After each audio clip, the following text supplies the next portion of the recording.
무언가 성취되었다면 그건 어떤 편집광이 사명감을 갖고 해낸 일 것이다. 피터 드러커.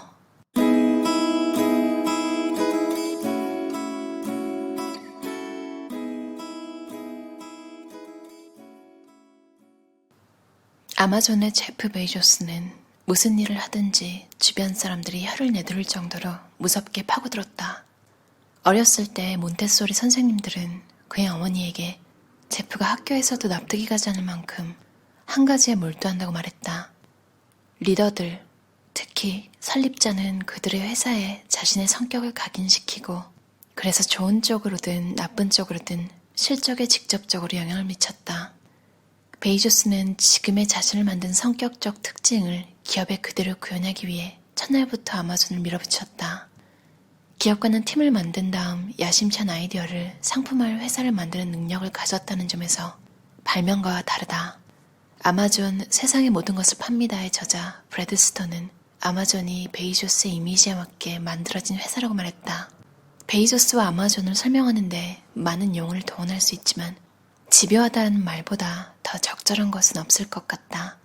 제프 베이조스가 집요하다면 일론 머스크는 강박적이라고 해야 할 것 같다. 사실 강박증은 개인이든 집단이든 특별한 성과를 내게 하는 원동력이 된다.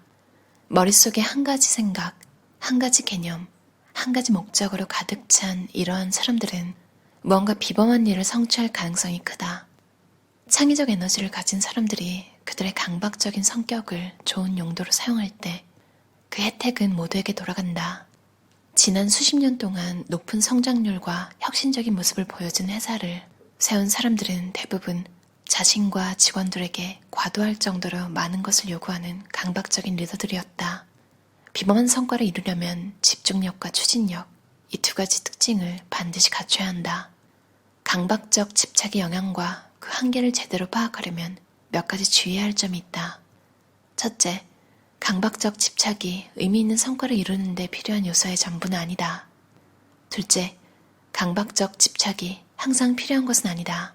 셋째, 강박적 집착은 완벽하게 이해할 수도 없고 관리할 수도 없다. 강박적 집착은 상당 부분 무의식적인 것이어서 그 위력이 더 강하다. 간단히 말해 강박적 집착은 필요악이다. 그래서 받아들여야 하지만 조심스럽게 다뤄야 한다. 강박적 집착은 그리까지 넘어선다. 경쟁이 치열한 분야에서 성공하려면 초점을 좁히는 능력이 필요하다. 스즈키 이치로가 그런 경우다. 이치로는 일본의 역대 야구 선수 중 가장 뛰어난 선수 중 하나다.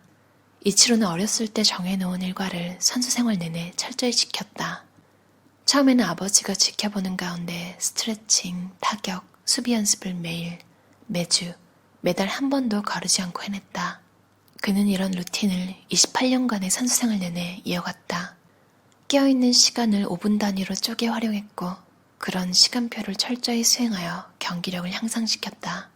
생활에서 야구와 관련이 없는 것들은 모두 걷어냈다. 그는 1억 6천만 달러라는 거금을 벌었지만 즐길 순 없다. 쉴 시간도 있지만 쉴 수 없다. 그는 자유를 얻었지만 그것을 원하지 않는다. 물론 강박적인 행동이 프로 선수들에게만 국한된 것은 아니다. 코미디언 제리 사인펠드는 스탠드업 코미디 공연을 매년 100회 이상 진행한다. 그는 65이 넘은 지금도 무대에 서고 있는데 그의 순자산이 8억 달러로 추정되는 것을 감안하면 재정적인 이유로 일을 하는 것 같진 않다. 나는 돈이 좋다. 그는 그렇게 말하지만 이 말을 꼭 덧붙인다. 돈 때문에 한 적은 한 번도 없다. 사인펠드는 대부분의 시간을 대본을 쓰는데 보낸다. 그렇게 쓴 대본을 조금이라도 더 웃기게 만들고자 고치고 또 고친다. 무엇보다도 그는 자신이 사람들을 웃기는 코미디언이라는 사실을 분명히 자각하고 있으며 그래서 디테일을 중요하게 여긴다. 그는 현장 공연을 통해 자신의 향상된 모습을 확인하려고 하지만 간혹 청중이 20명도 안 될 때가 있다. 그래도 수정이 잘 되었는지 알아내려면 무대에 서봐야 한다. 그리고 늘 그렇듯 좀 더 다듬어야 할 부분은 계속 나온다. 사인펠드는 그런 생활 태도를 이렇게 설명했다. 순전히 강박적 집착 때문이다. 니콜라 테슬라도 그런 사람이었다. 그는 오늘날 전 세계에서 사용되고 있는 파워그리드의 기초가 되는 교류를 개발했으며 다양한 장치와 가전제품이 들어가는 인덕션 모터 등 여러 분야에서 지대한 업적을 남겼다. 그는 발명가에게 가장 소중한 순간에 대해 이렇게 고백했다. 자신의 두뇌로 만든 어떤 창작품이 성공할 조짐을 보일 때처럼 인간을 전율케 하는 것은 없을 것이다. 그런 감정에 사로잡히면 음식도 잠도 친구도 사랑도 그야말로 모든 것을 잊게 된다. 외골수로 일에만 전념한 탓에 그는 건강과 인간관계와 재정적인 면에서 큰 대가를 치렀다. 악화된 건강과 경제적 궁핍에 시달리던 테슬라는 뉴욕의 한 호텔방에서 외로이 숨을 거두었다. 집요한 추진력. 그릿의 가장 중요한 특징은 끈기다. 강박적인 사람에게 끈기는 목표를 이끄는 추진력이다. 유망한 아이디어가 있고 집중력이 뛰어나도 추진력이 없으면 소비자가 좋아할 만한 제품이나 서비스를 내놓기 어렵다. 집요한 추진력은 고비마다 그 힘을 드러낸다. 우선 집요한 사람들은 다른 사람들보다 기준을 높게 책정한다. 그들은 좋을 정도로 만족하지 않는다. 전설적인 영화 제작자 스탠리 큐브릭은 어떤 영화를 제작하던 중에 사진작가를 불러 촬영 장소가 될 런던의 한 거리에 있는 모든 빌딩의 사진을 찍게 했다. 자신이 원하는 장면을 구현하기 위해선 그 사진들이 필요했다. 사업가들도 큐브릭 못지않게 막무가내다. 스티브 잡스는 컴퓨터를 만들 때 디자인에 특히 집착했다. 외부는 물론 내부까지 말이다. 배열이 컴퓨터 성능에 영향을 주는 것도 아니고 사용자들이 배열 방식에 관심을 가질 리도 없었음에도 그는 보드를 다시 만들게 했다. 제프 베이조스는 아마존의 이 리더가 언제 어디서든 60초 이내에 책 한 권을 내려받을 수 있게 만들라고 지시했다. 우리는 요즘 캔들의 기능을 당연하게 여기고 있지만 베이조스의 비전을 실현하기 위해서는 구매자들이 요금을 내지 않고도 책을 다운받을 수 있도록 통신사와 협상을 벌이는 등 직원들이 처리해야 할 일이 산더미였다. 집요한 리더들은 경영에도 시시콜콜 관여한다. 잡스는 애플 제품의 미세한 부분까지 세심한 주의를 기울였고 베이조스는 특히 초기에 회사 운영의 사소한 내용까지 집요하게 따지고 평가했다. 집요한 사람들의 또 다른 특성은 지략이다. 그들은 문제의 해결책을 찾는 능력이 남다르다. 포기하는 사람과 끈기 있게 매달리는 사람이 갈라지는 이유는 사람들마다 역경을 체험하는 방식이 다르기 때문이라고 한다. 문제를 해결할 수 있다고 생각하는 사람들은 보통 끈기를 가지고 계속 매달린다. 그들은 좌절을 개인적으로 인정하지 않고 결함의 표시로 해석하지도 않는다. 그들은 어떤 좌절에서든 배울 것이 있다고 믿는다. 그래서 다른 사람들이 실패로 해석하는 경험을 했을 때 더욱 의욕을 불태우며 자신있게 하던 일을 계속한다. 이와 달리 문제를 도중에 포기하는 사람들은 그들의 실패를 자신의 부족함의 결과로 본다. 역경을 헤쳐나가는 능력은 주로 도전을, 그 중에서도 특히 좌절을 어떻게 보느냐에 따라 달라졌다. 중요한 단 한 가지가 있다면 집요할 정도로 고객에게 집중하는 것이다. 제프 베이조스. 놀라운 사실이 있다. 온라인 쇼핑을 하는 미국인들의 92%가 아마존을 이용한다는 것이다. 아마존은 사람들에게 가장 소중한 것을 절약해준다. 바로 시간이다. 한 비즈니스 전문가는 아마존을 자연 독점으로 규정한다. 아마존은 그 규모와 도달 범위 때문이 아니라 고객이 무엇을 중요하게 여기는지 판단하여 그들의 기대를 앞질러 충족시키는 능력에서 경쟁사들을 크게 압도하기 때문이다. 베이조스는 아마존 초기부터 고객 최우선주의로 행동했다. 베이조스는 시간이 아무리 지나도 고객이 여전히 원할 만한 사항 몇 가지를 알아내서 그 분야의 성과를 개선하면 확실한 성공을 보장받을 수 있다고 주장한다. 아마존은 또한 회사의 효율성을 높이는데 많은 투자를 한다. 그래야 가격을 낮게 유지할 수 있기 때문이다. 업무의 강도가 중요합니다. 나는 항상 우리 문화가 친근하긴 해도 강도는 높다고 말합니다. 다른 대안이 없는 한 우리는 이 같은 강도를 계속 고수할 겁니다. 워라벨, 즉 일과 삶의 균형을 운운하는 사람은 자기 일을 좋아하지 않는 사람들이다. 품질의 측면에서 볼 때 강박적 성격은 매우 중요하다. 그런 맥락이라면 강박증 환자가 되는 것도 나쁘지 않다. 일론 머스크. 머스크는 자신이 일하는 시간 중 80%는 설계와 엔지니어링에 투입된다고 말한다. 머스크는 제품에 집중하는 기업의 첫 번째 목표는 크든 작든 사람들의 복지에 기여하는 무언가를 만드는 것이어야 한다면서 다른 기업가들의 분발을 촉구한다. 머스크는 스페이스X와 테슬라 CEO지만 동시에 수석 디자이너 겸 제품 설계사다. 그는 금융이나 마케팅 혹은 영업 분야에서 평범한 경력을 쌓은 CEO가 아닌 엔지니어링과 디자인 전문 지식을 갖춘 사람이 기업을 이끌어야 한다고 생각한다. 적어도 제품에 중점을 두는 기업의 CEO라면 다른 분야보다 디자인과 엔지니어링에 과감히 도전해야 한다는 것이다. 그는 어려운 문제를 대할 때마다 자신에게 똑똑히 보이는 것들이 다른 사람들 눈에는 왜 안 보이는지 이해할 수 없다며 답답해한다. 머스크도 잡스처럼 제품을 우선시한다. 그는 리더와 기업이 신호보다 잡음에 신경을 쓴다며 그런데 힘을 쏟다가는 정작 중요한 것에 집중하지 못하게 된다고 경계했다. 더 좋은 제품을 만들려면 세 가지 요건을 충족시켜야 한다.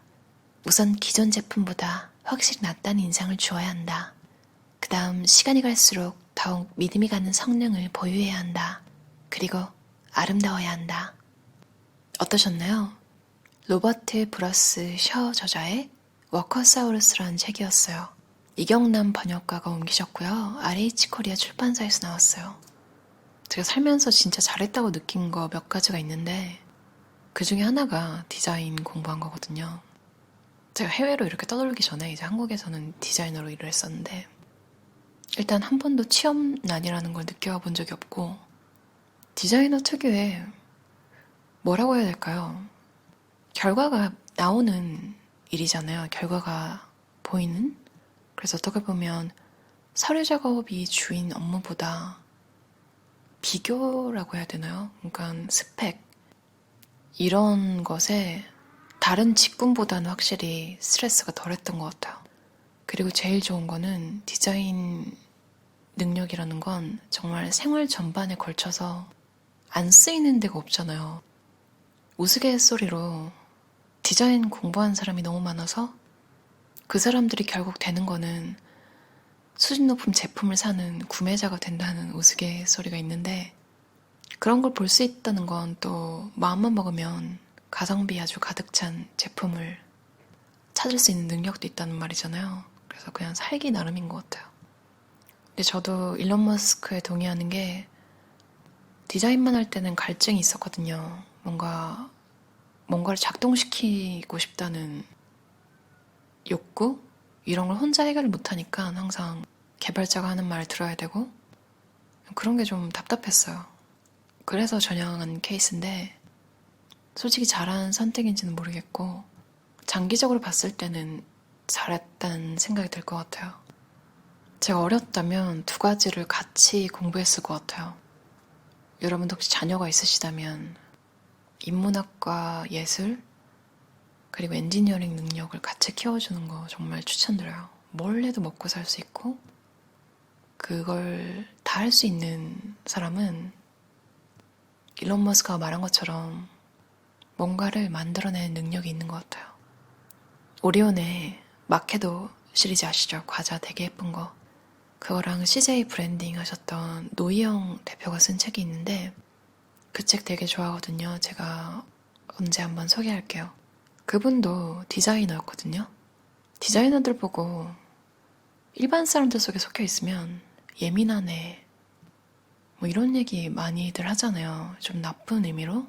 그쵸, 뭐 둥글둥글하게 다 둥실둥실하게 있어야 되는 공간에 있으면 까다로워 보일 수 있지만 이런 섬세함과 예리함이 업무로 가면 진짜 큰 장점이 되거든요.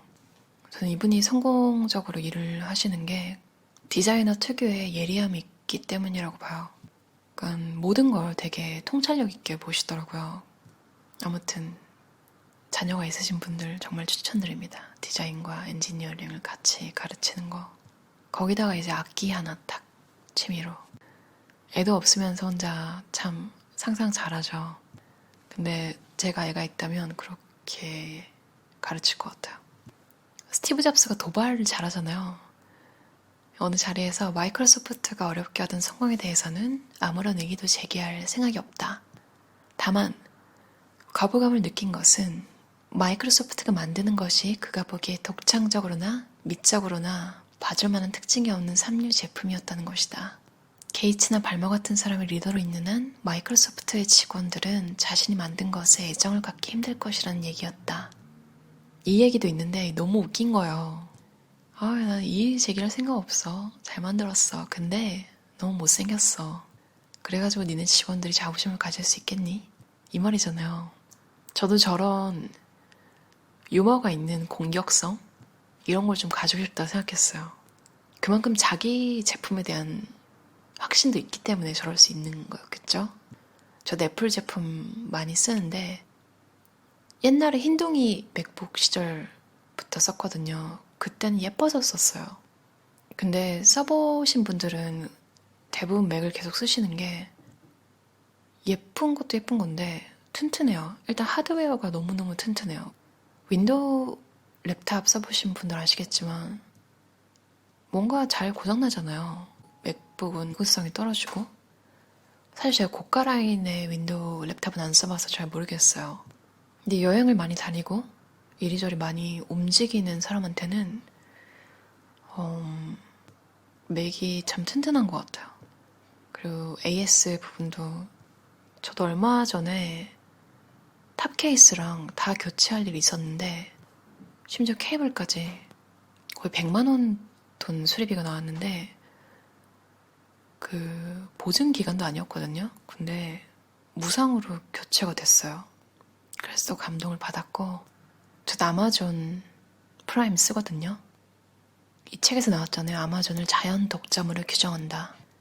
이게 진짜 뭐 인프라를 높여가지고 우리나라에서 몇몇 영화관이 배급을 막 지역마다 영화마다 다르게 해서 그렇게 하는 게 아니라 이게 그냥 너무 사용하기 편한 거예요. 특히 한국에는 이미 배송이나 이런 게 원래 빠르지만 진짜 해외에 살다 보면 개별 사이트에서 주문한다는 것은 곧 뭔가 운에 나를 맡긴다? 뭐 이런 느낌으로 그냥 시켜놓고 기다린다. 까먹고 있으면 언젠가 온다. 심지어 또 좀 집이 뭔가 배송을 받는 시스템이 잘 없는 곳은 항상 그 우체국으로 돌아가거든요. 그럼 또 그 엽서를 들고 우체국까지 그 물건을 찾으러 가는 거죠. 가벼운 거면 상관없는데 무거운 거면 한숨 나오는 일도 많고요. 근데 아마존 프라임으로 하면 고양이 사료부터 무거운 것들, 고양이 화장실도 한국처럼 집 앞에 갖다 주니까 정말 사람들의 시간을 절약해준다는 말이 딱 맞아요. 잡담이 오늘 너무 길어졌는데요. 워커사우루스라는 책이었어요. 여러분도 성공한 사람들의 스타일과 사내 문화, 뭐 이런 이야기를 알고 싶을 때 한 번쯤 읽어보면 너무 좋을 책 같아요. 저도 되게 재밌게 읽었어요. 그럼 오늘도 들어주셔서 감사합니다. 편안한 저녁 시간 보내세요.